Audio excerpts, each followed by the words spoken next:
Hello, everybody. Dominic here. It's episode 24, Beefy Boys Breakdown. There were some fun fights last night, especially, given the circumstances leading up to them, and we will get to that for sure. But thanks for everybody listening. Thanks for everybody that's ever listened or plans to listen in the future. You can go ahead and go subscribe to Beefy Boys Breakdown on Spotify for audio. We're on Podbean for audio. Apple Podcast, but the video is only on YouTube. So if you want to watch the video, you got to either watch them live or check them out on our YouTube. Go subscribe. But yeah, let me get my beefy brother on here. Thank you very much, Hank. You said best podcast on the planet. That means a lot to me. That means the world, brother. Thank you so much for listening.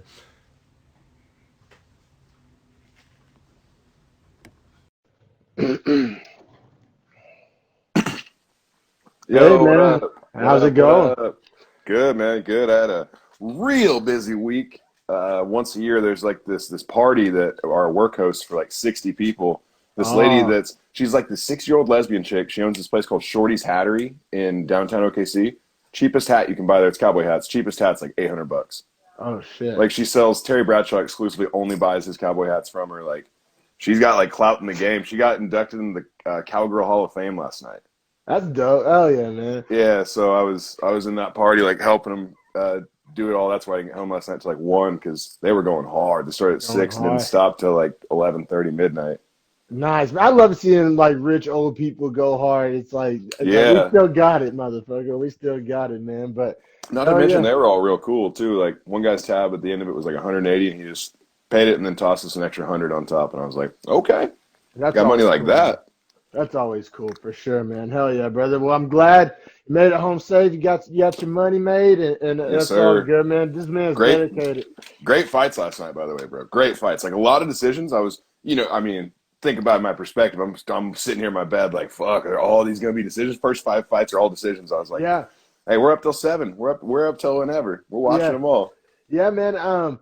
I'll say ordinarily I wouldn't like that many decisions, but because so many fights got scratched from this card, I think we're down to like, 9 total fights? 9 fights from like 12 is what it originally was. Yeah, so if we would have got a bunch of fucking first-round knockouts, that would have been like a 30-minute card. That's a good point. And honestly, bro, I don't know if I can score fights anymore, or I don't know if the judges can score fights anymore. There were some scores coming in last night that I was like, there was a 27-26 in one of those fights, and I was like, can no one do math in that? Like no, we're gonna get into some of these, and there's some, highly controversial decisions that Twitter was buzzing. Everybody was talking about it. The scoring was hazy last night. Yeah, definitely, man. It was weird, and then some weird shit happened. And I don't know if you probably didn't because it was like 5 a.m, but I was watching real time after the UFC fights on ESPN. There was like some pretty legit boxing matchups. Crawford and Kell Brook. Exactly, and I was watching that, and a bunch of weird shit was going on in that too. I was like, man, Vegas is having a whole nice, funny little time over there. Who won that fight last night? Crawford. Okay, I was going to say fourth round KO, which is dope. In boxing, I don't remember the last time I watched a boxing match that ended in an early round KO. Dude, and they're vicious when they're early, too. Did you watch Gervonta Tank Davis fight recently? I didn't, but I saw the infamous highlight, the viral uppercut. Yeah, for sure. That was a thing of beauty, too. So, something funny was in the water last night in Vegas as far as the Nevada State Boxing Commission goes. That's just how they do business. They're always a little shady over there. Man. And I don't know, bro. Did you catch on to this? I think they're starting to like slowly transition away from the Vegas numbering system because like they would like alternate. Like one time they'd be like UFC Vegas 14, and then like the next commercial they'd be like Fight Night Felder Dos Anjos. I didn't notice that, but that's a good pickup because they need to. I don't like the UFC Fight Night 14 or whatever the fuck. Like I don't like. Eventually, it's gonna get ridiculous. Where I think we're kind of getting to that point where it's getting ridiculous, and But yeah, I feel like they're kind of like starting to like wean like a nice little smooth transition over because I feel like they were like sometimes they called it Fight Night Felder Dos Anjos and sometimes they called it Vegas 14. So I don't know. Interesting little note there. It's so weird too because like if you're actually going by real fight nights, this is Fight Night 176. Yeah. Like real numbers, but it's the 14th one of like the COVID, right? So it's Vegas 14. It's like come on now, let's just call it Felder versus RDA. Yeah, for sure. I wouldn't have a problem with that. It's just easier when you name like the two top guys. You know what I'm saying? Because then it's like the card is circled around them essentially. It's Yeah, well, that's like how when it's been done since the beginning of combat sports, really. I mean, honestly, right. up until this point, essentially, besides the pay-per-views. But yeah, man. First fight of the prelims was a pretty interesting matchup. Got Dontel Mays minus 260 versus Roque Martinez plus 210, fighting at heavyweight. It just physically on the eyes, this was an I interesting mean, matchup because it was the like most interesting. 5'10", a 5'10", essentially obese guy He is fighting a though. goddamn 6'6", like jacked out, like NFL DN looking motherfucker. Like, he literally Yeah. looked like a Like Dontel Mays looks like he's gonna line up in a 9 tech or like a seven tech, for the and then Cincinnati Bengals. right, and then Roque Martinez looks like he's just gonna eat Twinkies and talk shit from the stands. Yeah, exactly. Like Roque Martinez, I bet like has caught plenty of dudes slipping over the years, just like Bro, have you talking seen his mad record? shit. He's 16-6, and he's fought guys like Crow Cop and other like real legends over in like Yeah. Asia. And he was talking about he fought him over in Japan, I believe. Yeah. Yeah, So I no, don't know how has he beaten 16 guys looking like probably just like that. Like they come in, they're like, look at this fat motherfucker, and they get slept. then he has pretty legit hands, and I gotta Hmm. say, well, essentially range in the distance ended up being the reason he lost this fight, in my opinion. Oh, for sure. Yeah, he just couldn't get in But close enough to attack. that being said, for a 5'10" guy fighting a 6'6" guy, I thought he managed the distance pretty goddamn well. Like, not Super well well. enough, but I mean, definitely could have gone a lot worse. I don't know, he did a pretty damn solid job of getting in close. And I don't know, he had kind of decently long arms for a short, fat dude. Like, I don't know, interesting guy. You know what was weird to me is Mays kept reaching his fingers out, and I thought he was about to lose a point doing it. And Yeah, it's like, bro, you have a 9-inch reach advantage. You could put your fist out at him, and you still probably have 5 inches of reach. yeah, good, great point to bring that up. Yeah, the ref was not having it. Mays got like essentially called out. I don't know the official term for it, but like warned, I guess. Yeah, Like officially warned. three separate times, right? Three Yeah, warnings I think on if the he poked him, fingers being out. I think if he poked him in the eye once, or if he kept doing it in the third round, he would have just and took in the point. And Yeah, Chris Tyone told him like, "Hey, Dontel, I don't want to take this point from you. I that don't was want real. to, but like you're putting your fingers out like that. Like stop doing it." Yeah, for sure. That was real. I thought he handled it super good. Like especially for some massive, scary heavyweights, like he took control of the situation. It was really effective refereeing for sure. Yeah. I mean, did you have? I mean, as much as Roque made it a better fight than we probably thought it was going to be. Did you have him winning any rounds? I thought the third he could have won. I wouldn't be mad if he said he did. Yeah, He put Mays in the guillotine. I thought it was pretty tight. Mays it obviously was. had to like It was really flail to tight. get out. So Yeah. I mean, and his overall damage would go in that round, and the striking numbers I think were in Martinez's favor finally in that round only. Yeah. So I I think don't have a maybe problem with that. I wrote in my notes, like, I gave it to Mays, but it was by far Martinez's best round. And he had Mays hurt. So, like, I literally wrote that in my notes. So, like, I totally don't have a problem if somebody did give him the third round. But, yeah, I mean, the first two rounds went essentially how you would expect a fight of a 6'6" guy fighting a 5'10" guy to go. The first, two rounds were a lot of, Mays being effective, establishing the range with the jab and utilizing, I think, the 9-inch reach advantage yeah. that he had. But every now and again, like I said, like more so than you would probably give him credit for if you just visually looked at the guy. First team all beef for sure. The And most beef. the most beef, too much beef. And Too much, yeah. and he was fighting, like I said, this freaking just Adonis of a man. And Yeah, that was the physical matchup on paper and also like eye test. but It made no sense. he clipped him a few good ones, like not enough, like I said, not enough to win any rounds on paper, but every now and again you're like, oh shit, he didn't like that. Like he was getting True. he was landing a little bit of a few True. counter shots here and there every once in a while to be able to get inside. I will say for Martinez to be as big as he is and have hand speed as fast as his hands Yeah, are, hands are I was fast. I was impressed. I was impressed, which is probably why, like we were alluding to earlier, why he's 15-6 or 16-6 or whatever his record is now. Because guys sleep on that. They see this overweight guy and they're like, "Oh, he's slow." Well, that doesn't mean your hands are slow. It just means that you can't probably run fast. Well, and correct me if I'm wrong. I thought in the third round, Martinez had the better cardio. Like he was Yeah. just Oh when well, think we about this though. talked He's about it not. before. There's like athletic fat dudes. There really are. Like Well, but it's also like it's like gas tank, right? Like he's not losing water weight. He has all that fat energy weight to go off of. Like I know it sucks from to carry it around, but as far as like he cutting wasn't weight and all dancing that, around the outside. He was kind of just standing there and throwing. So yeah, you're not burning energy on that front as far as movement goes. yeah, like it feels like DC to me. Like DC at heavyweight had better cardio than when he was at 205.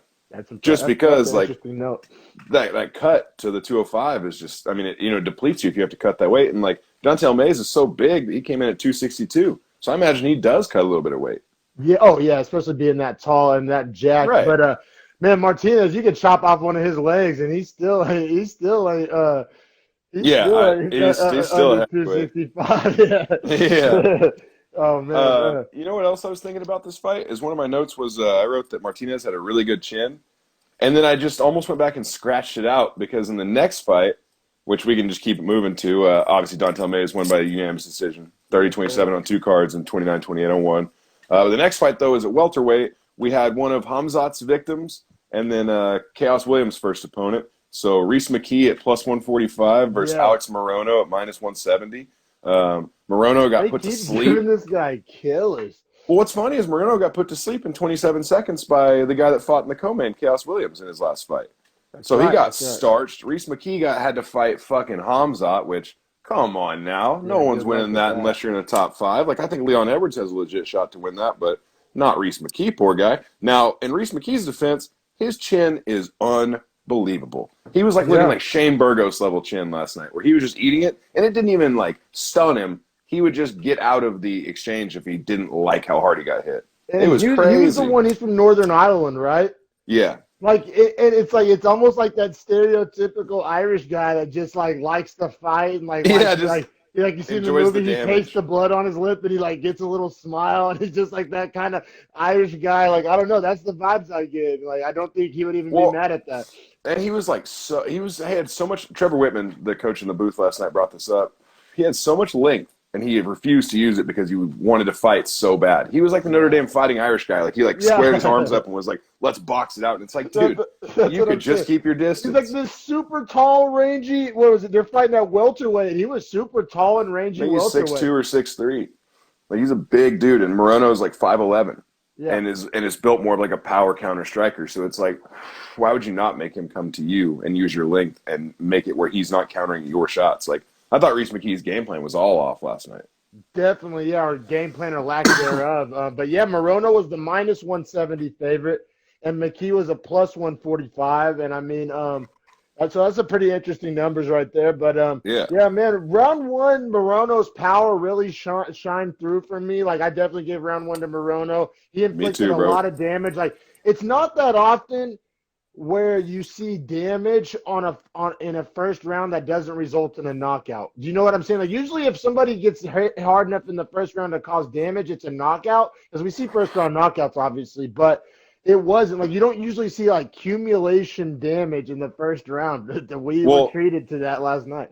His striking stats in the first round were 62 strikes landed over 118 attempted, so over half, right? And then he also clean too. Yeah, out of his 62 that he landed, I'm pretty sure 55 were headshots. Yeah, no, he was just like McKee. Like that's why I said we can't overemphasize the chin. Literally, my notes to know here. Yeah, I mean, literally his chin. McKee's chin, like because I mean, Morono's a guy known for having brutal power. Like you can't forget the context. He's known like a feared guy. And like everybody's like, you don't want to get punched by Morono. And then McKee was just like he was landing so flush on the chin of McKee, on the nose, on the chin, really everywhere he wanted to. And McKee just kept coming forward, like I said, almost to his detriment because he was the longer fighter. Like I said, the game plan for McKee just didn't make sense. Some guys have that dog off the leash mentality, that fighter spirit. I feel you, but every UFC fighter, every MMA fighter will tell you, I mean, it's as barbaric as it can be, it's a cerebral game, and you got to have that fight IQ. Dude, I feel like Reese McKee in his head just has to be playing the song over and over. What is it? It's the Kid Cudi and Kanye West song, where it's just keep moving forward. I was just like, that's all I could think in my head, because this dude literally doesn't stop coming straight forward. Like, he doesn't use angles. He didn't want to grapple. It was crazy, man. Like, Yeah, I I've think never seen a Bisbee guy was so joking down. around saying that he's going to call him the Irish Zombie. Which makes sense, man. Like, that's literally how he fights. He just walks straight forward at you. Now, I will say, I had him losing the first 2 rounds and the third, but the third was super weird. Something I've never seen happen in a fight before. His mouthpiece got knocked out, and then it fell underneath the cage. Yes, that was crazy. They spent a good 10 minutes Like, looking dude, like, for it. yeah, like a Like cool ass minute. And, the like, you know what I entire thought? staff stopped what they were doing. I think they had cameramen under there looking for it. Like it Yeah. was like a team effort, especially with the limited number of staff people because of like the bubble shits. Like they literally just all hands on deck, refs, like just UFC employees, like everybody. Well, and a note I thought while I was watching that happen, there's the infamous story of John Jones hiding under the training cage in his home gym, right, for hours and hours and hours. I've never known what they looked like underneath, like in construction, and we got to see that last night. Dog, how is he hiding under there for hours? Like, that is whack. That is whack. I didn't think about that. That's funny, man. But man, also like I don't want to skip over this because that was crazy. That was something you don't see every day. But like in the second round, it was Moreno was still landing those big power shots, but McKee did start to find that distance with the jab a little bit in the straights. He started to straighten out those punches, started to use his And range come down a the little center bit more. He was doing a bunch of looping hooks and stuff that don't benefit his range. He needed to be fighting straight down the middle. And I will say, too, I thought that continued in the third a little bit, and I thought the mouthpiece break actually helped Moreno because Moreno was gassing. True, yeah, and exactly. Moreno knew that like shit wasn't going his way, but to Moreno's credit, that's when he got that takedown, kind of ended the third round on top with some ground and pound, and that pretty much, sealed up the victory for him. He ends up getting the unanimous decision. But yeah, Alex Moreno defeats Riz McGee. Man, yeah, McKee, he keeps getting the tough draws. I mean, he's a tough son of a bitch. I mean, he has a fighting spirit. I mean, he's definitely has some attributes that you can like, but he keeps getting some pretty goddamn tough draws. Man, they'll give him someone that's not like Saperbek Safarov or someone like that. They'll probably give him someone which is also a fight that got taken off his card. But I think they'll give him someone like more manageable in his next fight because they've given him two guys that are just like, it's kind of fucked up. Y'all give him these two guys. Yeah, I feel you, and like I mean, the UFC definitely doesn't owe anybody any favors. But Yeah, they're not into building people's brands for them. Like you got to do it yourself. I do believe in that. Like Yusuf Zalal came into his first fight as like a plus like 380 and won the fight, and then went on a tear and just finally lost and built his stock a whole bunch. Yeah, so UFC doesn't owe anyone any favors. No, definitely not. But like just like objectively looking at it, he definitely got dealt a pretty rough hand. But yeah, man, we'll keep it pushing. This next fight I thought was pretty goddamn entertaining, and I thought that the decision was pretty interesting. So definitely want to get into this a little bit. I would definitely want to get to this decision because how the fuck was it split? Yeah, no, exactly, definitely. So we have Geraldo de Freitas Jr. plus 115 underdog versus Tony Gravely minus 135 favorite, and they're fighting at bantamweight 135 weight class. And God damn it, Gravely may be the strongest 135er I've ever seen. His wrestling is amazing, dude. Like for a guy that didn't wrestle in college, functional core wrestling strength, like it's insane. Like there it was defies like math. There was a sequence where he shot in for a takedown off like a 1-2, like, and then shot, and De Freitas stuffed the shot, and then Tony Gravely like did a little sit out to the side and literally just like completely reversed his angle and got the takedown. And I was like, that's super high level wrestling. Like you're talking like D1, like in the room practicing every day on shit like that. Like his wrestling looked great. He had so much strength too, and I mean, you know the grappling better than I do, so maybe I kind of interpreted it wrong. But there was his core is insane. His like, core is insane. insane. A few times where it looks like he kind of like technique wise maybe got the better of him technique wise, but he just like overpowered and just like, it doesn't matter, bro. His very first takedown, like the throw, he literally like reversed the throw in midair. Yeah. I mean, that's just literally being a really good grappler that you're stronger. Like you have to be stronger to do that. You literally just that's and that's what it is. Like you're back in core. Two guys in the same weight class shouldn't be able to do that to each other. Like it looked like if he was like in practice at the gym wrestling a guy a couple weight classes up, that would have made perfect sense. But there are two little bantamweights, and like he was that strong. It was impressive, just like on the eye test. Like wow, you don't see that kind of strength every day. And you could see like whenever he would get a body lock, De Freitas had no chance to break it. No. And Gravely, there were situations where he would actually break the lock, start throwing punches, go back to the lock. Like he had full physical dominance as far as his strength. That's why he was able to stay on top and just ride DeFreitas out, even though DeFreitas is a black belt in jiu-jitsu. Yeah, definitely wanted to bring that up. Bisping and the announcers, they kept kind of, making it seem like, Gravely's not going to want this on the ground. And then he spent the next 3 rounds just taking him to the ground and just dominating him essentially. Now, I'll say, DeFreitas was constantly throwing up submission attempts from his back, but Gravely would literally just muscle out of him. It was like you were trying to, like a kid trying to sub attempt on his dad. When he slammed his way out of the first armbar attempt, I was like, okay, well, you're not getting any arm bars. Like he just legit just stood up and was like, bam. He was doing these things that, they weren't these highly technical. They were just these freak show strength feats that just most guys can't do against somebody in their own weight class. It was really impressive. Smashing machine. Man.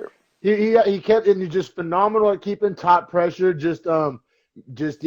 Once he take you down, he was because we've seen the classic wrestler that takes the guy down a million times but can't keep him down. He was super effective at keeping him down.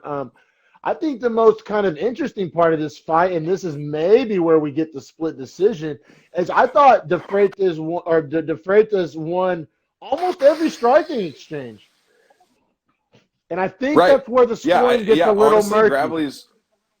Gravely's striking I was really unimpressed with it.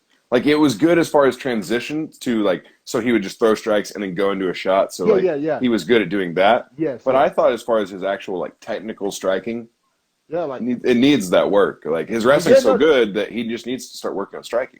And DeFreitas was the much longer man.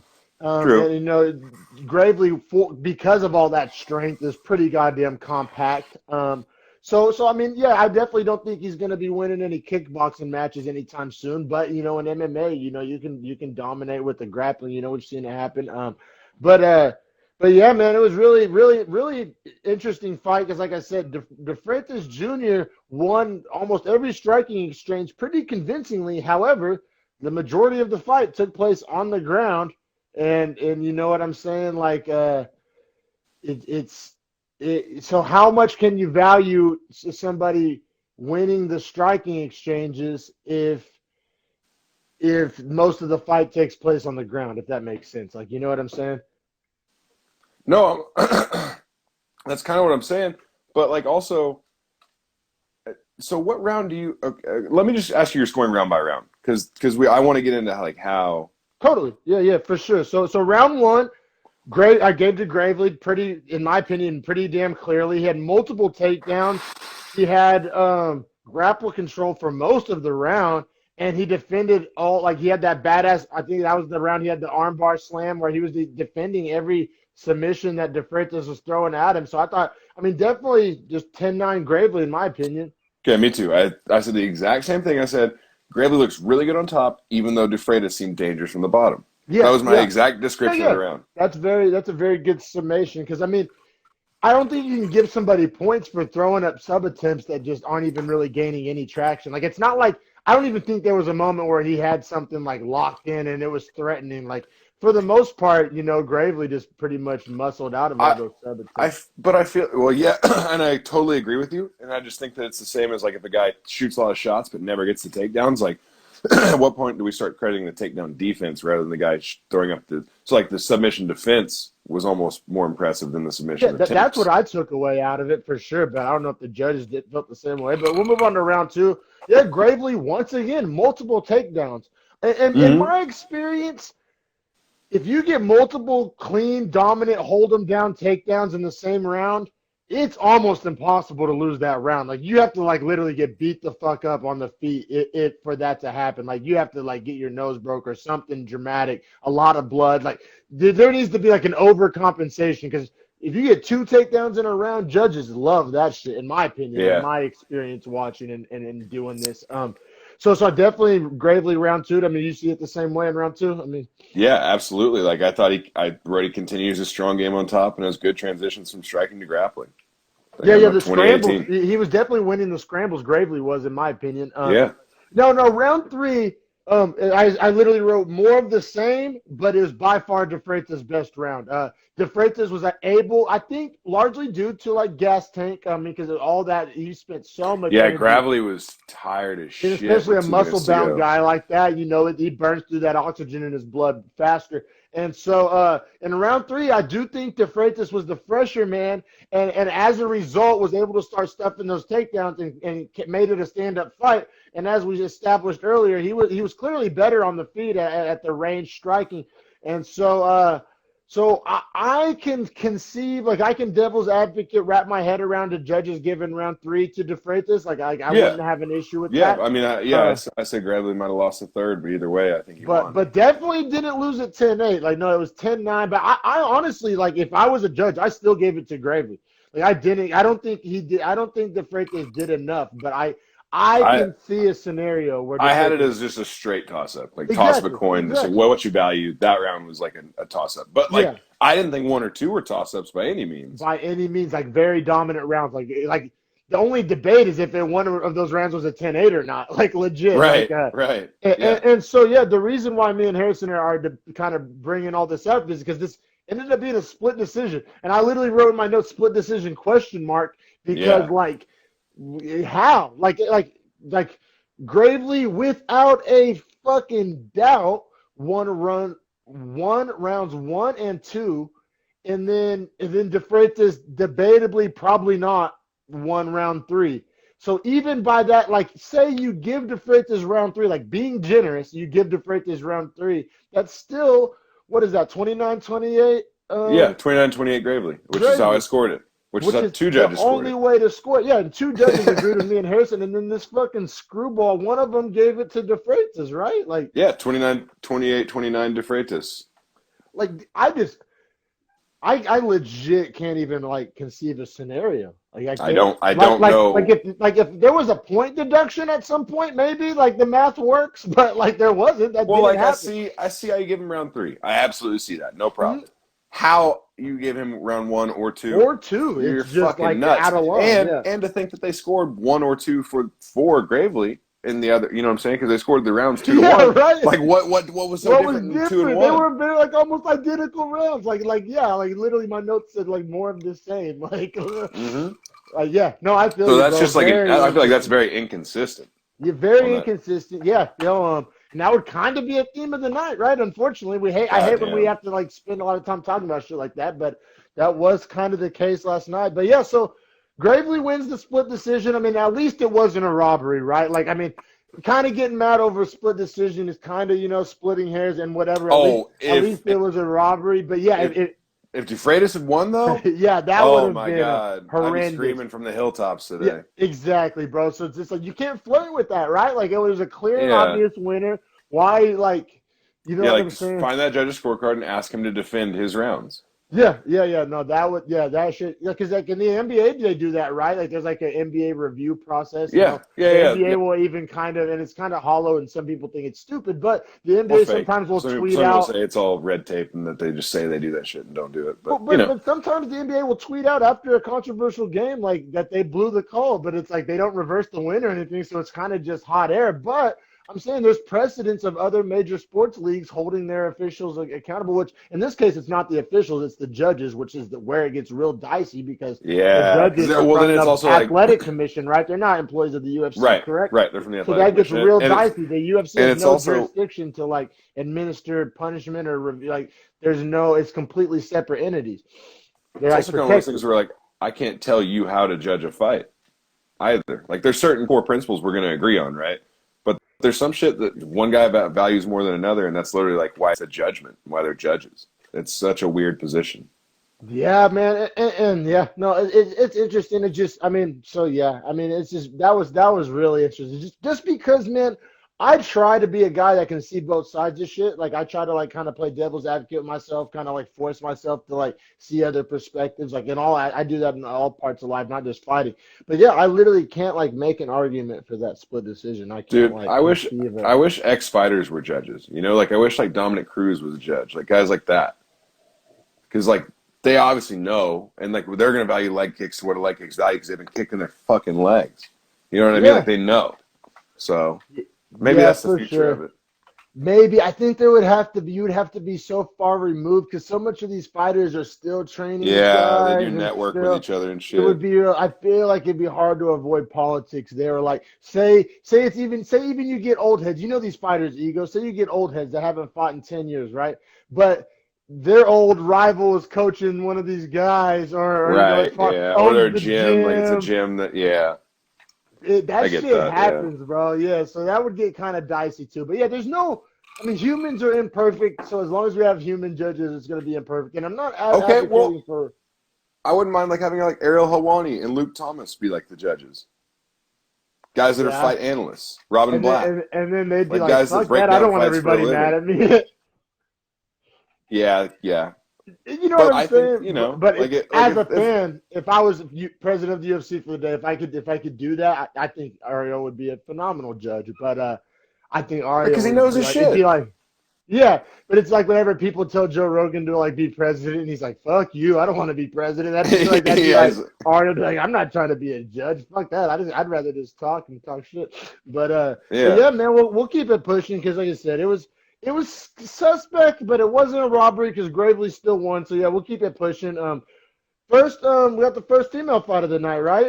Randa Marcos versus Kanako Murata. Marcos was a plus 165 underdog versus Murata. It was actually her debut. She was a minus 195 favorite, and she was a big time Japanese wrestler. And I think she came over from Invicta. She was well credentialed, even though it was her debut. That's how. For anybody wondering how is a debut a favorite over a veteran, that's how. You come to the UFC with plenty of hype and credentials. Fighting at strawweight 115. She was Um, so swole, bro. Holy swole. Did you it's notice? Yeah, I didn't actually. You know who noticed was Nina. Nina was like, "Whoa, look at her back. How are these strawweights?" Because Nina loves watching the strawweights because she's about 115 herself. So Oh like, shit, really? and so she Damn. always just kind of like like it's relatable to her, which I understand Yeah, that. of course. Yeah. Hell yeah. And so she likes watching the strawweights. It's fun for her. That's how she like. Even if she's doing something else in the other room, she'll be like, "Call me in for the strawweight fights." And anyway, that's my wife. I'm talking about anybody, but she was like, "Holy hell, look at her back! Like how is she a strawweight?" And I was like, "Yeah, actually, fair point. That definitely looks like a flyweight back for sure." Yeah, Jack City. Murata was Jack City for sure. Also, I think she took a brief stoppage in her K-pop career to pursue fighting. But no, I'm just playing. Shout out her Dude. haircut though. Yeah, I mean, she looks like a boy. The And I don't mean a K-pop. man, and I don't mean a woman, and I don't mean a girl. I mean a boy. Yeah, for sure, man. Man, but round one, Murata, the ground and pound, definitely put those grappling credentials on display.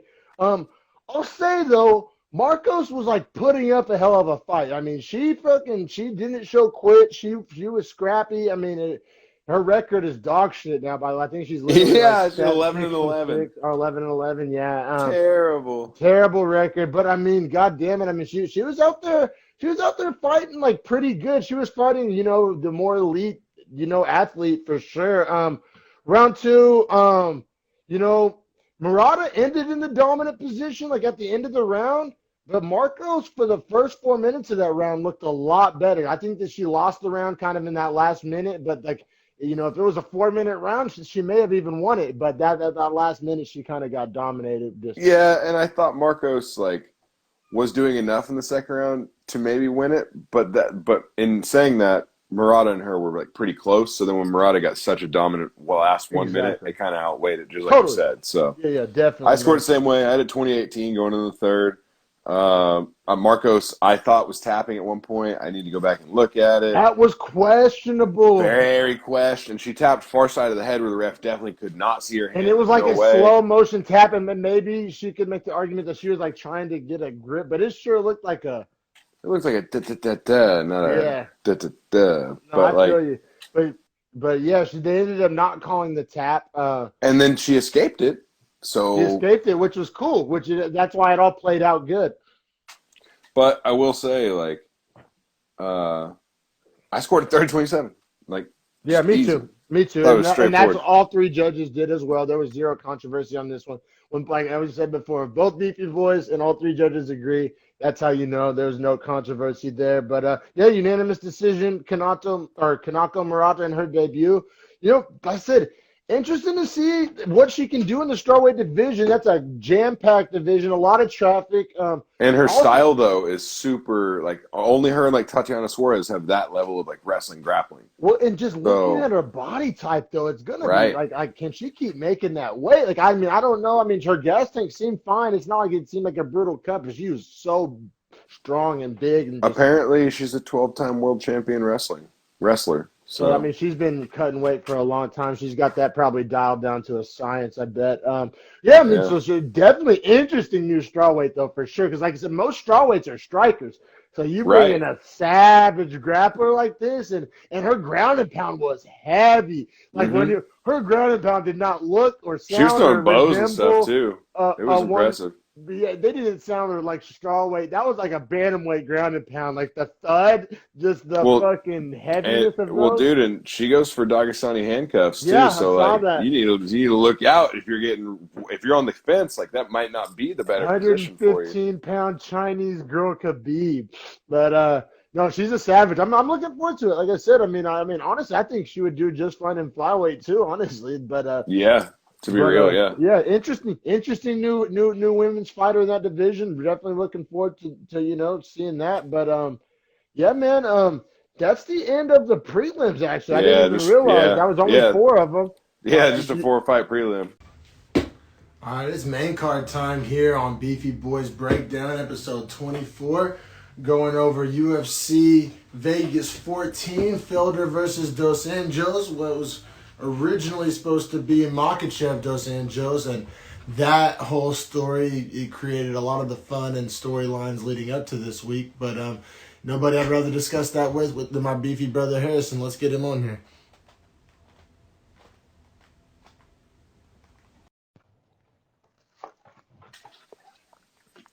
Howdy, Hello. howdy. There we go. Look at this, dude. Look at this Pearlito. You know what I'm saying? Nice to see you still got it. You know what I'm saying? Never lost it. Man, I don't know. I be losing this sometimes because I don't smoke blunts that often anymore. Like I'm probably like a one blunt a week guy at this point. Like I'm a lot of cones and bongs and dabs and Cones. shit at this point. Yeah, bro. Actually, so I've been using these vibes. Like they're kind of like the Raws, but they're called vibes. Okay. They're pretty nice. They do the job for me. But yeah, man. So like this storyline just surrounding this main card, kind of the week leading up to this fight. As somebody who does this every week, and I'm sure you'll attest to this too, like one of the more interesting like fight week buildups for a fight night card. Obviously, the big major pay-per-views, the storylines write themselves. But as far as these little kind of fight night free cards, I mean, probably some of the biggest build-up, excitement, hype, storylines, or whatever kind of term you want to use. I can remember it since we've been doing this. I wish it had been Makhachev. But strangely enough, Makhachev's ranked 5 places behind Felder, so this is actually a better fight for RDA. And that's why RDA was so thankful of Felder to take the fight, I think, too. It made sense on a lot of fronts, like in my opinion. I agree. Yeah, but we'll But it's get to super. that. I thought the main card was great this time. Yeah. I just put up a story for this second episode, but I mean, we're usually prelims McGee's. You know, you absolutely are. But When I shine, really. yeah, this main card was phenomenal. No, it Phenomenal. really was. And I got to do a little quick caveat here before we get into this Hanson McKenna fight. So, like, my uncle was having a little get together at his house last night, and I tried to time it where like in between the prelims and the main card we would go over there, and it essentially worked. But I missed the first round of the McKenna fight. Like by the time I got my laptop and connected to the Wi-Fi and everything, I pulled it up. The second round was just starting, so I missed the first round. So I'm gonna have you kind of take the lead to start us off on this main card. But I just wanted to get that out there. I'm not like talking out my ass. I like legit missed the first round, but All right. Well, I think I did a terrible job scoring this fight, so we'll go over it. yeah, super credible over here. So my first notes on this were Kay Hansen's hot, sick arm piece. This That's is a quality breakdown. You come to us. well. Okay, here's what else I was gonna say is they're fighting 115 pounds strawweight, right? Kay Hansen's minus 220, Corey McKenna's plus 180. They're the youngest two fighters in the entire UFC. They're 1 month apart. They're both 21. Yeah, super. Hanson American, Corey McKenna English. McKenna trains with like Uriah Faber. Uriah, that sounded so country. Uriah Faber and those guys. And I'm not too sure where Kay Hansen trains out of. It's somewhere in California, though, I'm pretty sure, because she's from Fullerton. Interesting story about her. She dropped out of high school to pursue martial arts. Wow, about that life. I mean, Fuck super school, about that rapping, life. dog. Yeah, I mean, Blueface, you know what I mean? So, Hansen, I thought I thought she won the first round. She landed a huge knee when they were clinched up, got a takedown, took her back from it. And I said I scored it 10-9 to Hansen, but I might be crazy because the strikes were close, but Hansen just had more dominant positions, and I thought her damage was more, right? Okay, But so then, you gave it to Hansen, but real close, round one? yeah, Okay, yeah. all right, fair enough. Because like I said, I don't know. I was trying to like look at the stats, and then like everybody was weighing in with like their opinions on Twitter. Like it was all over the place. It seemed like no two people in America that watched like It was a hard round to score, dude. It was a hard round to score. but largely due to like, was it due to like inaction or was it just even on both sides? Well, like McKenna was better at stand up, but then when they got in clinch striking, Kay Hansen would wreck her, but they were like so even in those positions that I just thought Kay Hansen taking the back off. She landed a huge knee and dazed her, and then got her back from it. Yeah, and then I mean I feel you on how round one was probably hard to score because I found round two hard to score. I'm like, okay, finally, great. I finally get to watch a round, and I feel like I know just as much about this round as the round I didn't even watch. Like I really felt that way when I was watching it because I think I ended up giving round two to McKenna mainly because she ended the round on top. Like as simplistic as that sounds, like it was kind of so back and forth. Like I felt like I had nothing else to really go on. Maybe that's me not paying close enough attention or whatever. But I felt that way at the time. I wrote that I scored it for Hansen, and I wrote once again think I might be crazy. Like at the end of both my notes, I just acknowledged like I don't know if I'm scoring this right. Like I feel you. This fight. Like, it was and tough, I'm not saying dude. I'm an expert, but I'm saying it had a way of making you feel like you just never watched MMA before. It put my standards of scoring on blast. Where I was like, who is doing more damage? Like, who's controlling these positions more? No, I Like, feel it.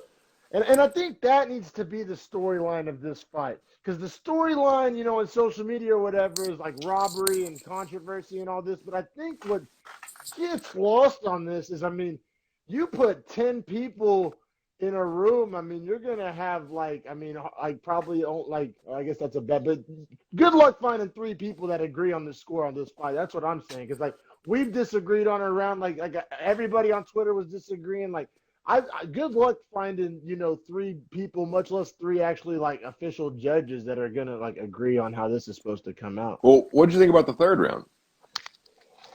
The third round, this is literally what I wrote. Hansen spent most of the round on top, but McKenna finished strong. And like we talk about on the podcast all the time, it was close again. The end of the rounds is like essentially like a weighted grade. Like in school, we've all had weighted grades. Like certain things are worth more than other assignments, and like it's like a weighted grade. Like the last minute of a round, whether we acknowledge it or want to or say it officially or whatever the fuck, watch enough fights and you'll gather that the last minute of the round matters a whole lot more than the first minute of the round as far as scoring a round to somebody. Like it just does. Right, wrong, indifferent. It's essentially true. And well, in Pride, that was a noted scoring format in the way they scored the fights was like the better you were doing toward the end of the fight, the more it was worth. And then the UFC has these kind of baseball unwritten rules version of it, but it still kind of rings true, at least in my opinion, a lot of judges. So what I'm getting at here is that like Hansen like essentially won more of round 3, but McKenna the end of round 3 essentially was on top and was doing better. So it's like, how do you score that? Super subjective, and once again, I think that needs to be the storyline more so than like robbery, just like obscurity, like a vague fight to score, like kind of like a. My final note on the fight was I can't score this fight. Like I legit was just like, you know what? I put my hands up. I was like, I don't fucking know. So whatever they say is whatever they say. And then if you're going off pure damage, and shout out to my wife Nina, she's the one that pointed this out to me. McKenna was walking out with a limp. Like if we're going, like she broke her ankle. like if we're going after like kind of street fight rules, who inflicted more damage on who, like I don't know, then that may lead to Hansen. I know a lot of fighters were saying that they thought Hansen, won the fight and got robbed. I think she did. I thought, and I mean, in my thing, like I said, I scored the first and second to her, and like the third was just a toss up again. Like I don't know how to score it, but I thought Hansen won the fight. Well, and then Hansen even admitted on Twitter that McKenna won round 2. So I think that's what that. So like on Twitter, Hansen came out and said, "I thought I won 1 and 3." So she essentially conceded that she lost round 2. I didn't factor that into my notes, but we agreed on that. Me and so I think she officially lost round 2. I think it's kind of fair to say if she's even kind of granting that. But that's very fair. So then it really comes down to the super murky round 1 and also the super murky round 3, which I don't know, man. I'll be real. I think this is a fight that if you did come out on the wrong end of this decision, I understand how you would feel slighted. But at the same time, like neither fighter, even if it would have went the other way, and I would have still felt this way, I don't feel like either fighter has a leg to stand on saying they got robbed, because neither fighter did enough to really establish a clear winner. Like I think the conversation wouldn't be taking place. I think Vegas fucked up the odds on this. Because coming in, I honestly thought McKenna could win the fight as a very like live dog. Yeah. Okay. So like she was plus 180. Kay Hansen was minus 220. Like I thought this should have been closer, like a plus 140, like minus 160. Yeah, minus 220 seems pretty fat. Man, but what blew my mind even more, especially after we had just witnessed that bullshit split decision on the prelims, that this somehow was unanimous. Like how was right? They all three scored it, but like I wonder if it's like one judge gave McKenna 2 and 3, one judge gave her like 1 and 2. Oh, that's a good point. That had to be the case. There's no way. It just lined out that they all saw 2 rounds from McKenna somehow. I feel you. That would at least make sense to me, because there's no way everybody was just like in lockstep agreeing on how that took place. That fight was crazy. Yeah, no, for sure, man. But like I said, I honestly feel that Hansen doesn't really have a leg to stand on as far as saying she got robbed, because you just like there's no like really hard evidence to point to. You know what I'm saying? Like there's no, like you feel that way, that's cool, and a lot of fighters say stuff like that after they lose a decision, but I just feel like the outrage on social media, like this was just such an outright, like clear robbery. Like, no, this was one of the fights. This is like is a definition of a coin flip. Like no one got robbed because no girl really definitively won that fight. Exactly. You can't get robbed if you don't definitively win and then lose somehow by judges. So, you know what I mean? Yeah, no, I totally agree. And I feel like that needs to be the storyline of just how close and how murky it was, as opposed to just like this blatant robbery, which I understand you're not going to get as many clicks with the headline of super close murky fight as opposed to controversial robbery. Like everybody's going to hammer that click on. So that's just the world we live in. But yeah, I feel like that kind of is being blown out of proportion as far as like, because we've seen real robberies, and I just don't feel like that was one of them. Mm-mm. For sure, man. But yeah, we'll keep it pushing, man. The next fight, a lot of fun. Little catchweight bout, 195. Yeah, who doesn't like a catchweight with a wild card like Sean Strickland? Like this, dude, he's fun to watch. He's so fun, man. Especially like with his story coming off the motorcycle accident that made him take like close to 2 years away from the sport, like almost had to retire. Seems like the break he took and like how serious that was, like really reignited his like fire, because like focus. Dude, he is laser focused in there, like flow state for sure, man. Right? Yeah. Everybody like talks about it, like. I mean, when he's in there, I feel like he's not hearing shit. Like he's so just in tune with just it's beautiful to watch. His style is so smooth, too, effortless. Like just certain guys do things effortless. Like when Steph Curry shoots a 3, it makes you think that like, oh, I can go do that. I can go. He makes it look so easy. He makes you feel like you can go knock him down too. And that's so hard to do. Exactly. That's how I feel like when Sean Strickland was just pumping those rights down the middle, and even the jab, it looked like he was just like playing with like a little blow up toy, just like So he was plus 100 too, and Brendan Allen was the minus 120 favorite, which surprised me. I guess just because it was a catch weight and it was up for Sean Strickland, so I thought maybe that like he wouldn't have the power to transcend it. But like he was throwing some And piss Strickland's a missiles. big dude. Just Yeah, in general. He his has a frame big is frame, big. tall, wide shoulders. Yeah, they're fighting at catch weight 195. Because when I was looking at this fight, like on the little the little lineup before the fights were starting, I was interested in it, obviously, and it said catch weight, but like at least on the website I was looking at, it didn't say what the catch weight was. So I was really interested to see like what they were actually going to fight at. I actually thought it was going to be 190, not 195, but I thought that was really interesting. I don't remember a 195 catch weight. We've seen like some 165 catch weights and like some I don't know, some lower catch weights, but I don't remember, or maybe Yeah, like a 40. I've seen like 140. I've seen 160. I've seen 165. yeah, I don't know if I've seen a exactly. 195, which is weird because in cruiserweight boxing, 198 is the limit. So like most cruiserweight boxers would probably come over and be 195 fighters if that was a thing.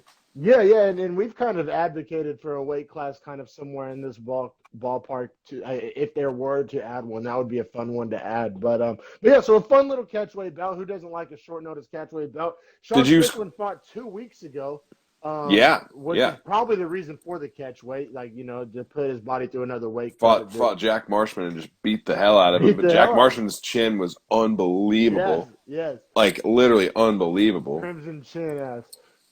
But yeah, But man. So round one, it was essentially like finesse versus power. Like Strickland was pumping that jab, but Allen was landing some pretty goddamn clean counter punches, if you ask me. I was gonna say there were like probably 3 or 4 times where Brendan Allen like caught Sean Strickland and it got his attention. You know what I mean? Where he like pulled Yeah, back and was like, "Whoa, okay," yeah, it was. he got clipped. Like, because I feel like some people may try to tell the narrative of this fight that it was super one-sided, but in that first Mm-mm. round, man, Allen was giving him all he bargained for sure. Um, but yeah, then like, which I love when a fighter makes like a mental note of just like or tweaks a strategy just mid-fight. I love that. I love it in football when teams do it. I love it in all sports whenever they like in-game adjustments because as a former athlete. I know that's what separates good teams from bad teams and Yeah, fighters from seriously. bad fighters. It really is. And a good coach from a bad coach, like Like for the real, second half is where you win a football game usually. legit. And I've been on both sides of that, so I really appreciate it. And Strickland started because in the first round he was landing the jab, but it was just the jab there. But in the second round and moving forward, he started throwing the right straight down the pipe too, not a hook, but it Yeah, was just straight down the pipe, 1-2 with like the right.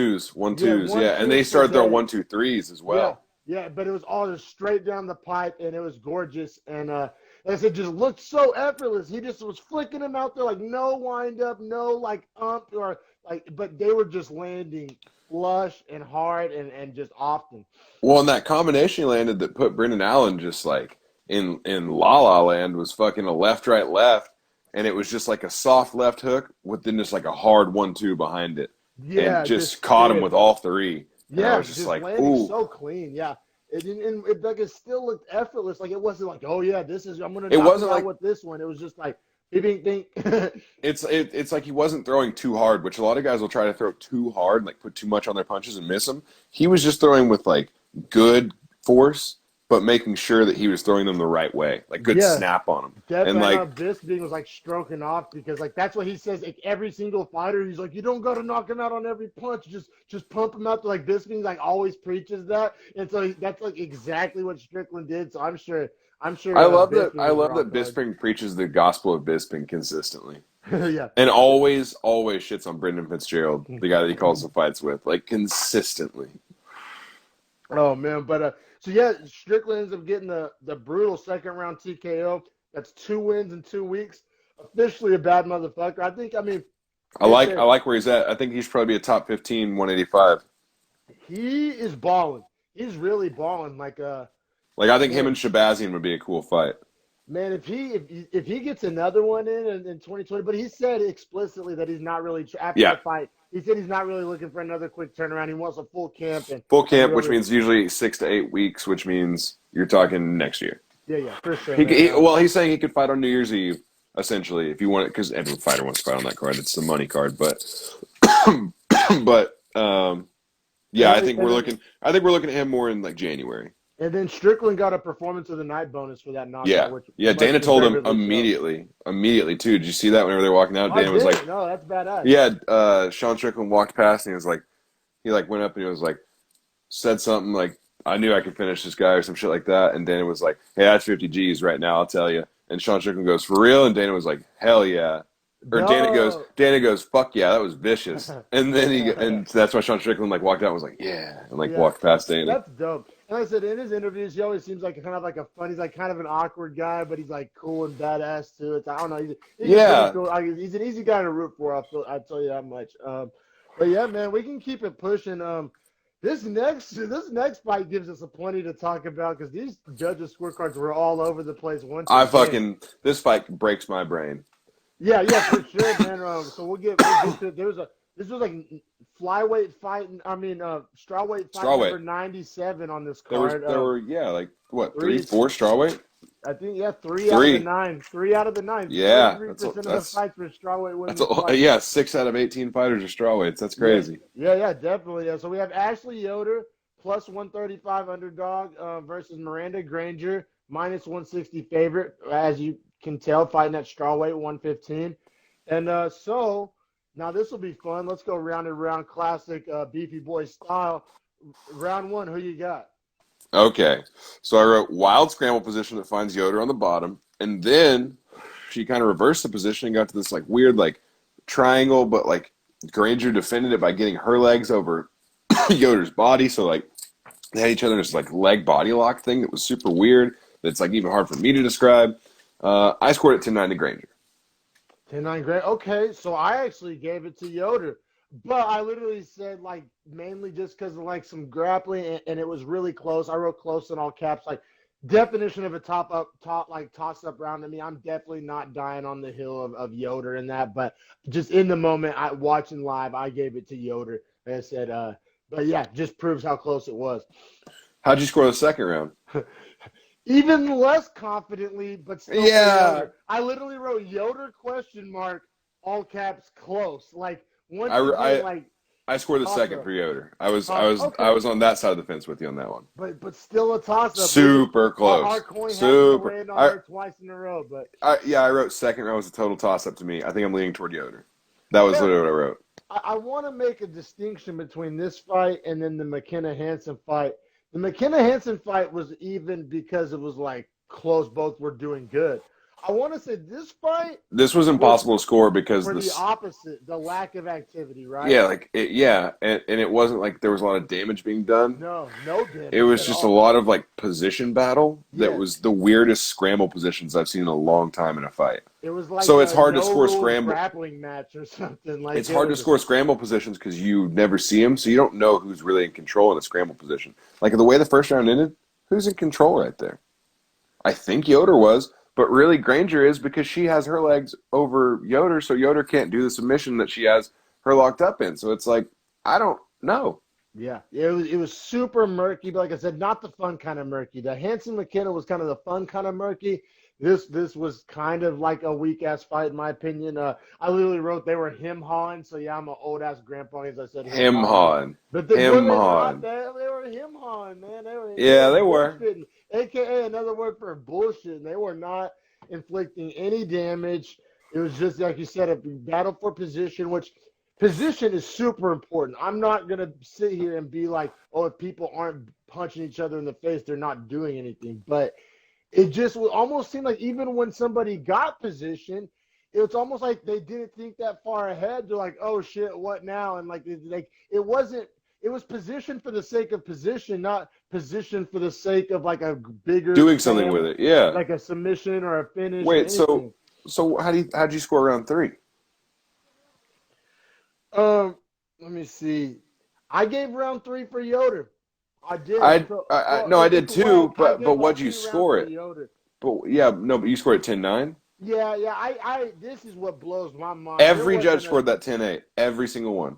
There was not a tie round in this fight. Not a one on either side. It was way too close. Like, cause 10-8 implies not even close. Like ass whooping central. Like dominated. Like, and that's not what you can't describe the round 3 like that. those words aren't used to describe what I witnessed in round 3 of that fight, in my opinion. How about you? No. I get that if there had been literally 1.5 more seconds, Granger was going to go to sleep Yeah. because she was in that rear naked and like literally just like you could see her like stop fighting and just go, all right, I'm just going to hold it. Yeah, The Granger bell's was coming. saved by the bell.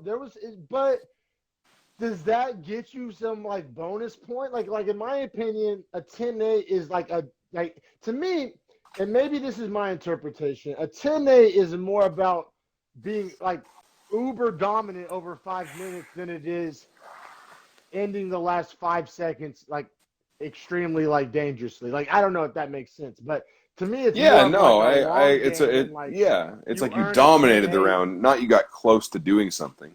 Yes, I that's my interpretation. Like that'd be like if a knockdown constituted an automatic 10-8. Like it doesn't. Just because you like drop someone and get them like hurt, like you got to finish them. Yeah, no, I feel you. Now, so yeah, I did not. I'm glad we agreed there. We did not see a single 10-8 round, or at least in our opinion. But so I would have scored it 29-28. You would have scored it 30-27, which 2 judges would have been right there with us, except they gave 10-8 third rounds. Now the one judge we got to talk about scored this 27-26. yeah, I saw that, and also another thing that makes this fight confusing to score, which I guess I'm not trying to give the judges a pass, but this is a weird thing that doesn't happen that often. Let me see. Yoder ended up having more total strikes, but Granger had more significant strikes, but the output was significantly less. It was a weird dynamic there that you don't see that often in fights. So I'm trying to think about how you get to a 27-26, right? Well, so 26 means that the 10-8, right? For that has to be because both judges had 26s. There was a 30-26 and a 27-26. So they probably arrived at the 26 the same way, which would be. But how would you give 27? Because that's 9. So you're scoring them 9-8 each round. It's literally not enough numbers, right? Right. Like there's not enough math. Like I almost think Bruce Buffer read it wrong and they should have said 29-26. 29-26. Like I wonder if he saw a 9 as a 7. Maybe. I mean, he's getting a little older. I don't know, man. I don't know. But yeah, you're right. That math doesn't work. But Yeah, that's. with the I mean, fuckery that we saw last night. I mean, you know what I'm saying? There's no telling. Yeah, I'm gonna make it my goal to look up these scorecards for this fight and post them to our Twitter. That way everyone can see them because I don't know how the fuck it could be scored that way.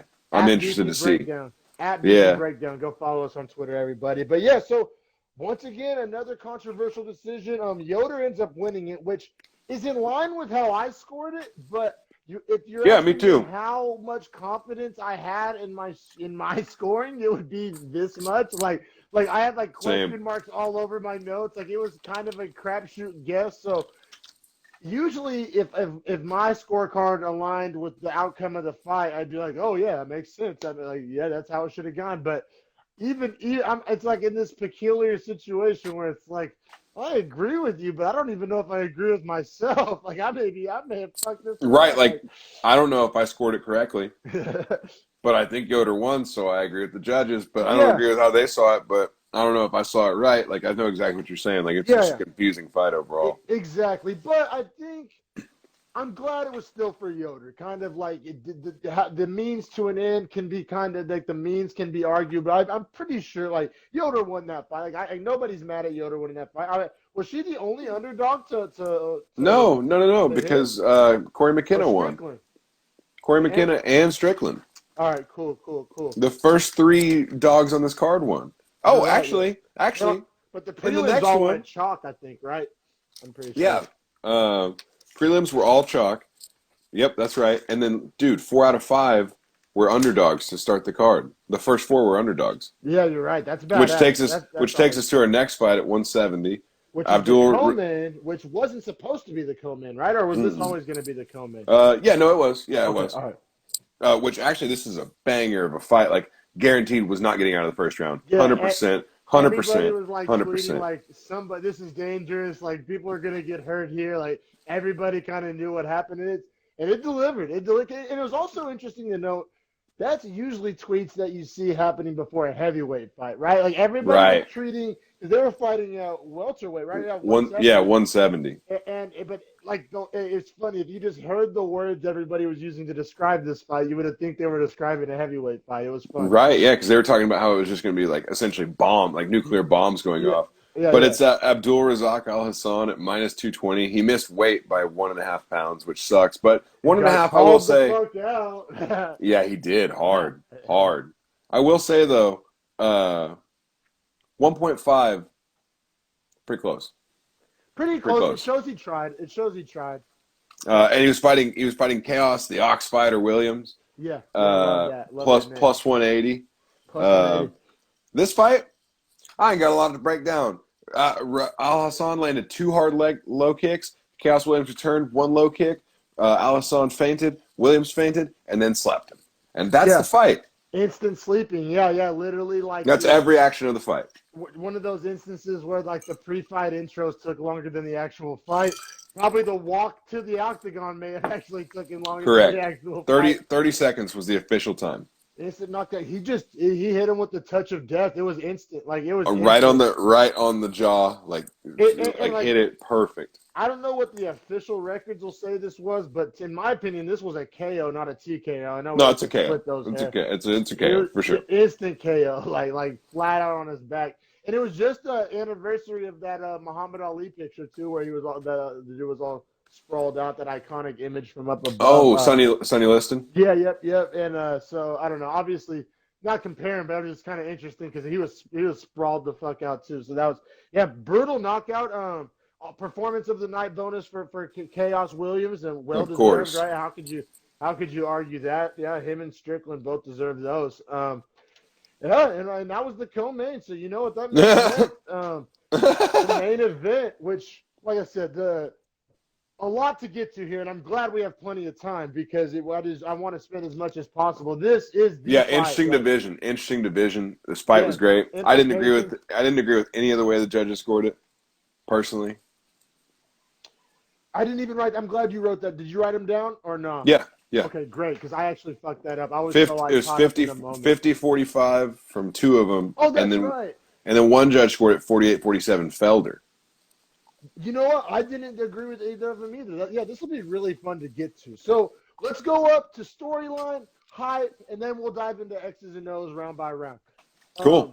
So as we alluded to a little bit earlier, this fight was originally supposed to be Islam Makhachev, which is like, I know there's like a bunch of people claiming this, but he's like the legit Khabib protege, and right. And in 155 even, same weight class and everything. So he's a badass, man. But yeah, this was supposed to be Islam Makhachev versus Rafael dos Anjos, and Makhachev was ranked 11.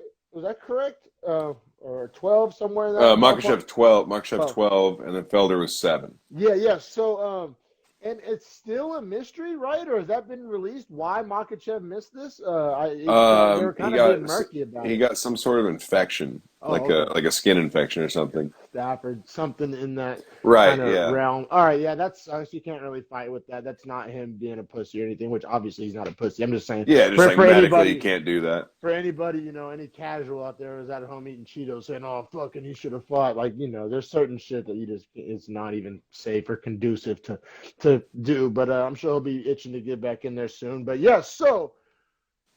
The thing about it was he backed out 5 days before, maybe 6 days before. Right, which before sucks. The card, and they were obviously the main event on this card. This whole card was built around him. So, and 155 is a weight class that guys cut a lot of weight to get to. So the pool of guys that are like qualified enough to fight Dos Anjos that can make that weight cut and not do it as a catch weight, that was like a short list of guys.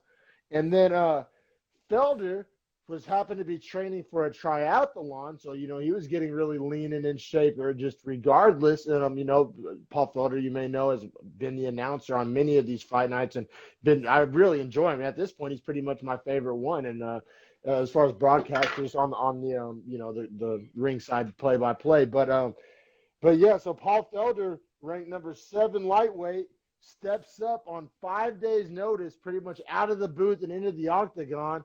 And saves the show, right? It was crazy. Phenomenal storyline. I mean, check this out. He said he got the call, got faxed the contract, signed it, sent it back, went for a run, Yeah. weighed himself 178. 178, and so like 5 days to go. Yeah, well, 5 days before fight, but the weigh-in's the day before the fight, so really he had like what, 4.5 days to Yeah, cut. 4.5. But how much was that? 23 pounds or whatever. 23 pounds? from after that run. Yeah, after that. So he had so he was essentially at like 180 before. Well, that 22. Run. Well, 22 because he can make 156. But shout out to him for being a savage and doing it. Yeah, badass, and he was the first one to weigh in too, which is just like he didn't have which to he do said that he like would be. Yeah, just savage, just proving a point, putting an exclamation point on it, being a legend as he is, and in the post-fight interview, he made reference to that, like make the weight. Yeah, he called out essentially Abdul Razak Al Hassan. Exactly. Yep. And but yeah, so like I said, it was just so fun. I mean, no other sport allows the opportunity for current main announcers or broadcasters to go participate in the sport. You're never going to see a football game with Troy Aikman. He comes out of the booth. I'm sure the Cowboys would actually like that right now, but he's not coming out of the booth to start the quarterback. And like, Shaq and Kenny and Chuck sure as hell ain't about to chart on no hardwood anytime soon. So it's just a unique thing that the UFC presents, which is super fun in my opinion. It's really cool. Gives a lot of people a rooting interest, and it also, so we've been riding Felder's dick, but I mean Rafael dos Anjos, absolute legend himself, been in the UFC for 12 years, fought in multiple weight classes. Coming back down to lightweight, where he used to be champion finally again, like he's trying to like return to the kingship essentially. Yeah. And he was the minus 200 favorite in this fight. Like Vegas liked his odds. Man, if you look at the list last night, I just did myself the refresher of looking up the list of guys who Rafael dos Anjos has fought. Murderers. It's a who's who of MMA, like legit, because it's Ferguson, multiple Usman, generations, multiple weight classes. Like it is literally like an all-star team of his opponents. Seriously. And like anybody he's lost to, you're like, oh well. Jesus that makes Christ, sense. How can that fault you? Like he was fighting up a weight class against guys like Covington and Usman on their rise. And it's like, who can really hold that against you? Like, so I don't know. He's a bad motherfucker himself. I'm all in with that. Like, I actually looked up his like record as well because people were talking about he's lost 4 of his last 5, and I was like, all right, well, let's look at his record. Man, it's like fighting champions for the last like 15 years. Yeah, I think he's fought or championship quality guys. Like future Hall of Famers. Like everybody he's fought damn near is like a future Hall of Famer. Right, like obviously RDA is a monster, so. Yeah, so he probably should be favored here. Like, to be honest. Yeah, he was, and that's why I had multiple people because this storyline was getting around. ESPN was promoting it. I had a few homies text me like, "Who you think Felder can do it?" And my response was consistently not hindsight 2020. My response to all the homies that texted me was, "Man, my heart says Felder, but my brain says RDA." Like, same. Like I would like Felder have won. To bet against RDA. I thought RDA just posed a lot of stylistic advantages here. Like, Felder's a good striker, but RDA strikes really well, but also can grapple his ass off, which is essentially what started happening. Now, Felder did a good job to get back up, but RDA was able to get those takedowns, honestly, pretty often. Yep. So we'll officially get into the X's and O's now. Paul Felder, 7th-ranked lightweight, was a plus 170 underdog here. Versus Rafael dos Anjos, minus 200 favorite. And I think that probably had a lot to do with the short notice and the fast weight cut. I think maybe if it was a full camp, the odds might have been a little closer maybe. But I think they were right in lockstep with like that. Vegas had this one kind of nailed on the head. But yeah, we'll get into it, man. Also, quick note: RDA second most fight time, octagon time, like second most. Yeah, behind Frankie Edgar. Behind Frank Edgar, so that's just impressive, and that lets you know how much of a legend he is right then and there. Really, really interesting stat. So proves also proves that he's been in a lot of fights, and that it proves that he can go the distance like it's nothing.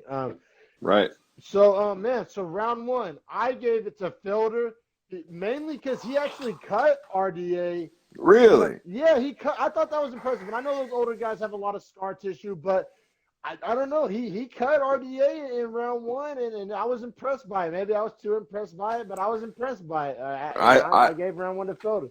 I did note that it was a tough first round to score, I thought, but I actually leaned toward Dos Anjos on that. I just thought that like when he got the takedown and like he was just a little more aggressive in the fight. I agree Felder was landing some good shots, but RDA did get some control time in the first round, like I think a minute and a half almost. So Yeah, for sure. But like, see, to me, a minute and a half is just below that threshold of like that wins you the round. Like if you would have like probably gotten to 2.5, I'd been like, oh yeah, that's it. But if you get a guy control for 1.5 minutes, but then on the feet he pieces you and your eyes bleeding in the first round, it's like, you know what I mean? But yeah, close round for sure. That's cool that we're presenting both sides of it for oh the yeah. listeners. But yeah, and then so round two, how'd you do round two?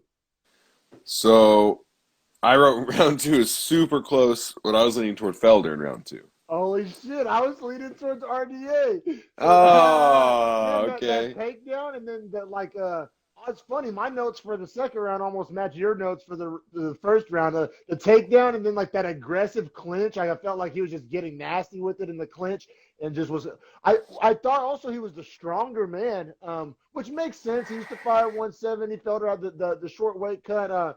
So it makes sense, but I thought he was the physically stronger man in there, and it was kind of For some obvious in the clinch for some scenario. reason, I just felt like Felder was like he stuffed a few takedowns that round, and I felt like RDA was just trying to grapple that round, and then Felder was just kind of tagging him up on the feet at that point. So He that's kind was. of why I was leaning Felder, but like RDA did get those takedowns like you were talking about. Yeah. So So it's yeah, a hard round to score again. Yeah. I mean, like I said, I'm just so glad we're presenting kind of both arguments for just for the listeners' sake. Funnily enough, we haven't scored 19-19 after two, but not the But rounds are not the different. same, which is how the judges can end up having the same scorecard, but still seen the fight taking place differently, like we were Right. alluding to earlier. So yeah, that's really interesting how that can happen. But you're right, we both have the same score, even though we So scored it differently. so how'd you score three? Three, man, for Rafael, mainly just because of Me how he too. ended the round. There's a Me strong too. grappling finish, ended on top. Thought he I looked a little more in control that round. more in control.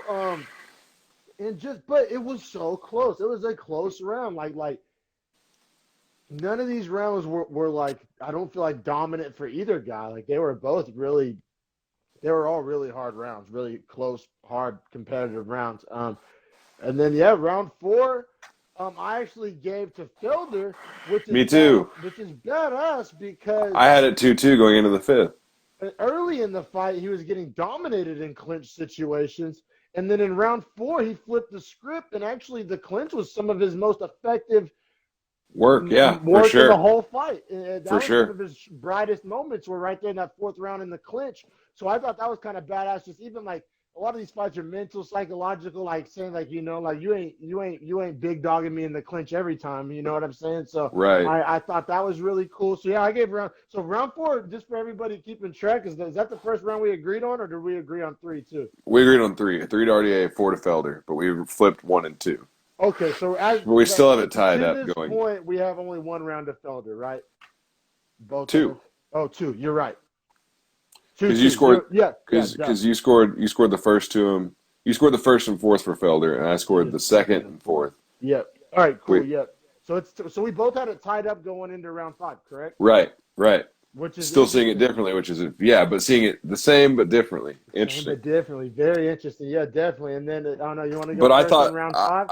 I thought RDA dominated the fifth, in my opinion. Yes. I thought it was The like clear clinch, cut the to ground him. and pound was pretty gnarly. That was the fifth. Whenever the giant forehead cut was open up, or oh, bless you, brother. But Whew, sorry, my bad. it's all good, man. But yeah, so it was the fifth when the Felder's Yeah, forehead got yeah, that split. was That when was a bad cut. He was Felder like bleeding looks up, he bad. like touched it, and he goes, "Fuck," and then Yeah, like keeps fighting. It was so funny. Like he's so like present and aware when he fights. so composed, so present, so not overwhelmed when in positions that other fighters would be scared and overwhelmed in. Yeah, man. But yeah, you're right.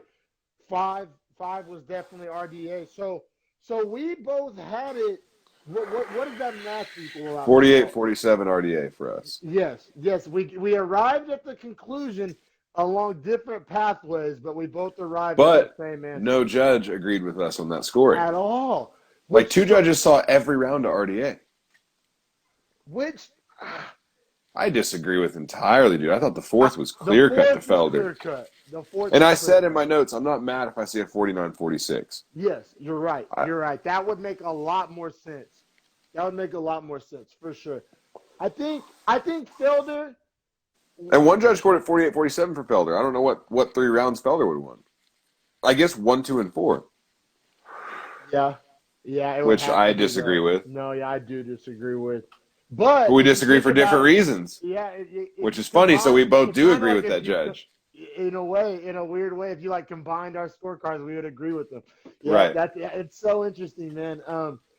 But I mean, the fact. So what we're arriving at too again, we have another squirrely split decision on our hands. This fight card was super weird. Like, it was Filled with these decision squirrely heavy, but decisions. weird decisions. Yeah. Yeah, man. Another old man word I like to bust out, squirrely and him haw, man. Squirrely and him hard. Coming at your country today, y'all. Don't forget where Wow. I'm from.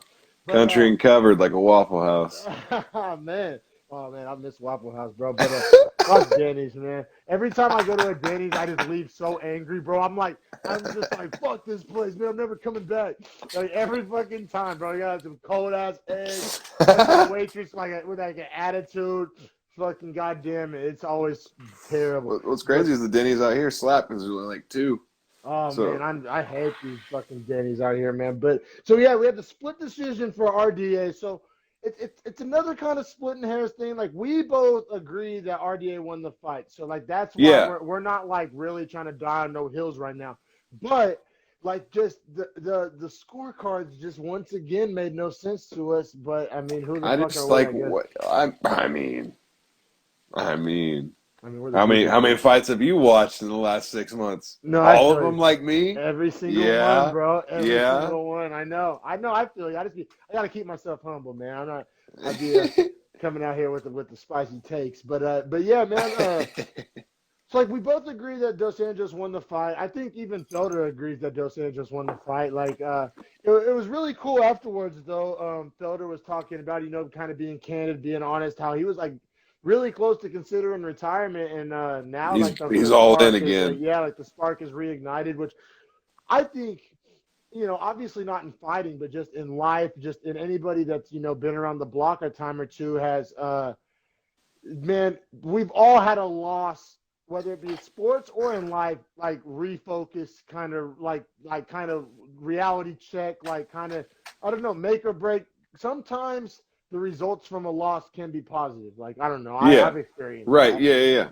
Absolutely. It like ignites a fire, like, because you're so close and you know how good that person is. So to be that close, like, you're at that level and you're just right there.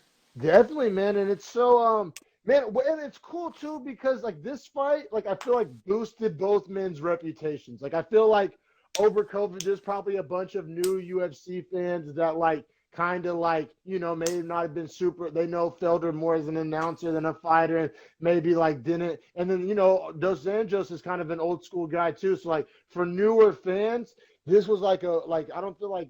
I don't know. I feel like they both kind of built their brand in a way. I don't know. Like, Right. I don't feel like both guys did themselves a lot of favors by accepting the fight and then performing the way they both did, So let me ask you, what do you think's next for each of these guys? Because like Dos Anjos probably jumps into like the number 6 or number 7 spot, but the top 4 or 5 are Connor, Poirier, Ferguson, Gaethje, Chandler. Did you hear what RDA said after the fight? What he wanted? No, I haven't.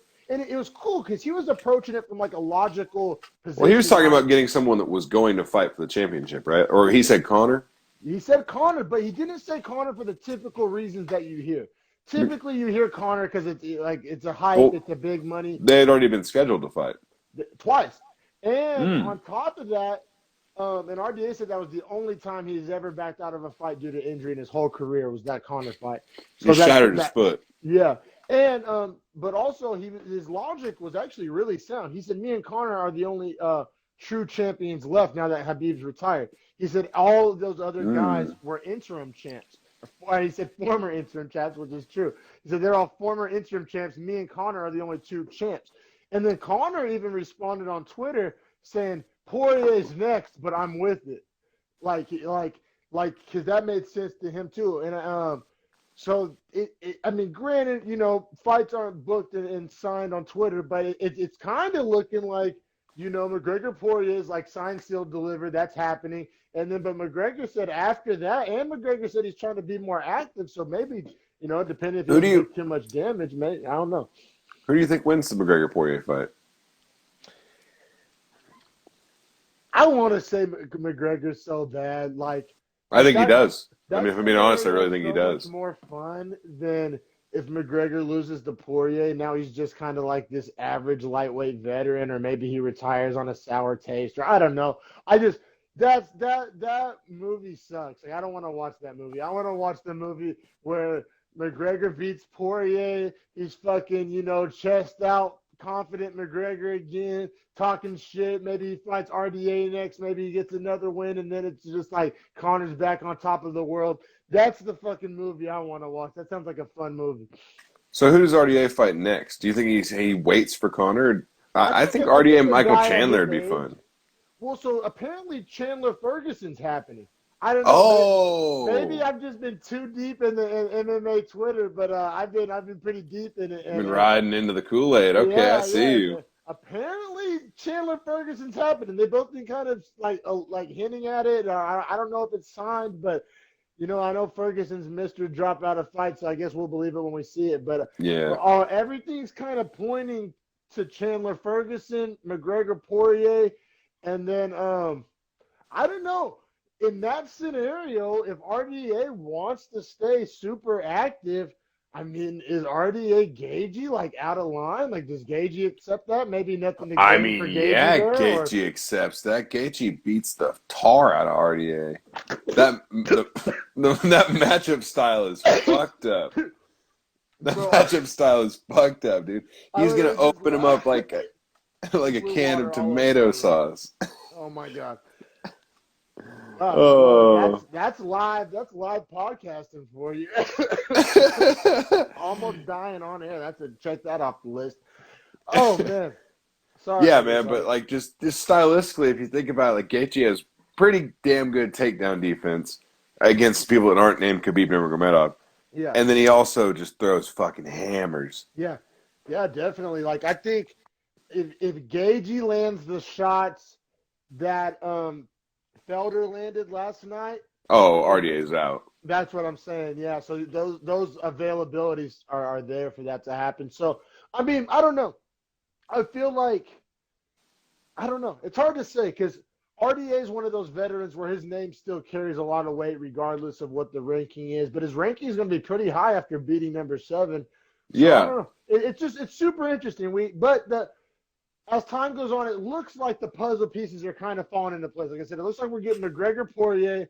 It looks like we're getting Chandler Ferguson, and then nobody's really heard anything from Gagey. It doesn't sound like I said, RDA may hold out for the Conor fight, but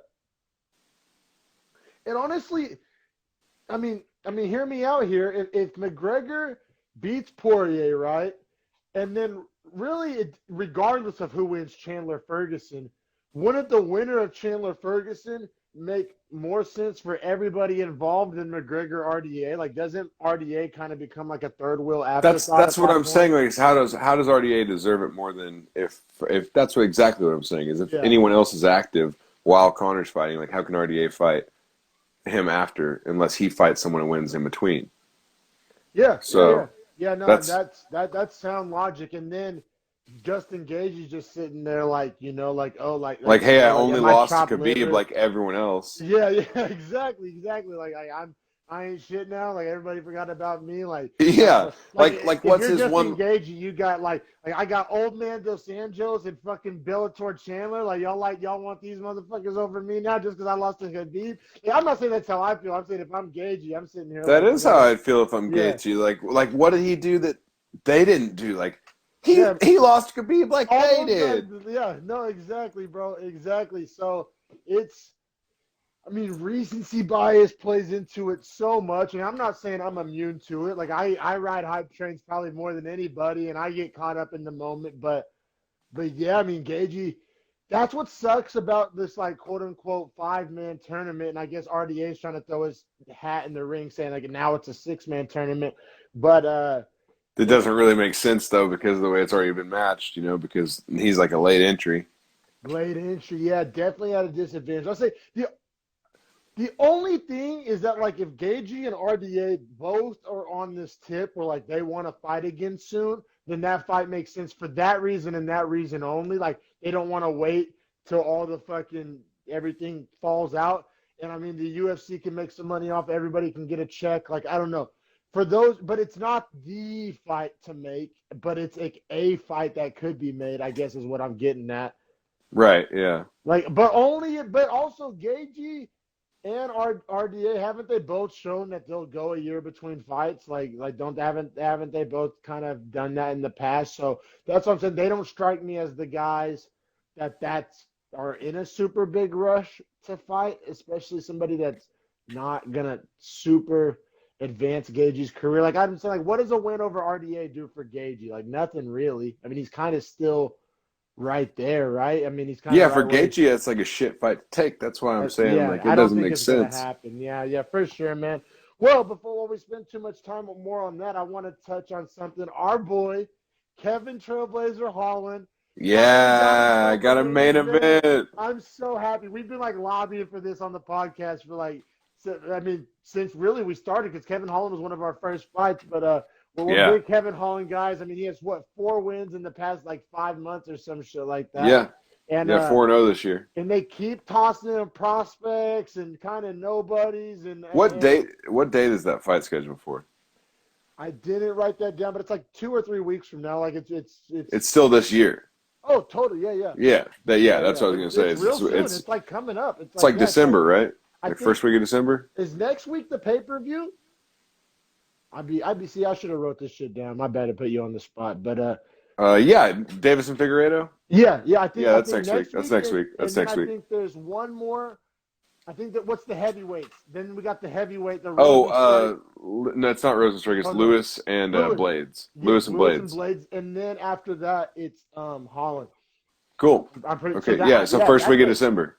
yeah, I'm stoked. That's a badass. Sign me up for those, man. Sign me up. All that. Give me all that. That sounds like a lot of fun. And I'm sure there's going to be other fighters that we enjoy on those cards as well. But yeah, man. So I definitely wanted to shout out Kevin Trailblazer Holland. Like I said, we've been saying they've been disrespecting him. They've been giving him these fights. He's been taking them, no, but he finally, like, he deserved just like a bump up in just like stature. You know what I mean? Like, I don't know. He put some respect on his name, and they did. They gave him a main event fight night. I'm happy for him. Right. Yeah. Yeah. Get some eyes on him. Get some attention. Hopefully, build his brand. People can see who he is because he's dope and he puts on a really great show. Definitely, yeah. No, I'm super excited. I was like, I got up. I was like, fuck yeah. When I saw that, I was like, hell yeah. I don't know. I guess I haven't been paying attention, but I saw it for the first time last night, so I was definitely juiced on that, man. But yeah, man. I guess that wraps up episode 24 of Beefy Boys Breakdown, the Kobe episode. R.I.P. Dos Anjos gets the split decision victory over Felder in the main event, but I mean, like I said, it really. As if the top end of the lightweight division needed to be any more interesting, this definitely it makes it more intriguing. Like I said, I don't know if you ask RDA, it's a 6-man tournament now. Like I'm sure, like I don't know, it's maybe it can be a substitute if somebody falls out or something. I don't know, but oh no, it'll be super interesting to see how it plays. Like I said, it looks like the puzzle pieces are starting to fall into place, man. But yeah, thanks so much for your time, brother. This was a lot of fun. Another episode of Beefy Boys in the books. Yeah, absolutely, man. Can't wait for 25, the Mark McGuire, and then 26, the half year. Oh, definitely, brother. And then also, man, everybody go subscribe Beefy Boys Breakdown on YouTube. Follow me, Harrison, on Instagram. It's Harrison _ Madden. And I'm at Dreadful Talk Dom. Oh, what's up, brother? T-shirts coming soon. Very soon. T-shirts, literally, I think they're arriving on Tuesday. I was going to say, like, Beefy Boys T-shirts. Place your orders. Just DM me, DM Harrison. They're hitting for the 30. Hit us up. We take Venmo, PayPal, whatever you got to do. Zelle, Cash App, Zelle. Yeah, we'll make it happen. We'll ship it straight to your door. But yeah, Beefy Boys merch coming. And yeah, thanks for everybody's support, man. Thank you so much. Another good one. Yes, sir. See you next week.